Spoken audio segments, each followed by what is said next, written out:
Selebgram asal Palembang Icha Atazen atau yang akrab disapa Tante Yuhu, rujak Raffi Ahmad dan Nagita Slavina usai mengunggah soal ramainya putusan MK.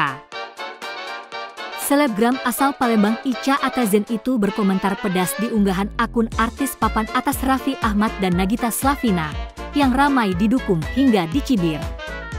Nah, kali ini akun Raffi Ahmad dan Nagita Slavina mengunggah ulang postingan Wakil Ketua Dewan Perwakilan Rakyat Republik Indonesia Sufmi Dasko Ahmad. Unggahan itu berisi tentang informasi bahwa pengesahan revisi UU Pilkada dibatalkan sehingga berlaku keputusan MK. Sebelumnya, Sufmi Dasko Ahmad memastikan tidak ada rapat paripurna jelang akhir pendaftaran Pilkada pada 27 Agustus 2024. Sontak saja, akun selebgram asal Palembang Icha Atazen berkomentar pedas di akun artis papan atas itu hingga membuat riuh warganet yang juga turut berkomentar.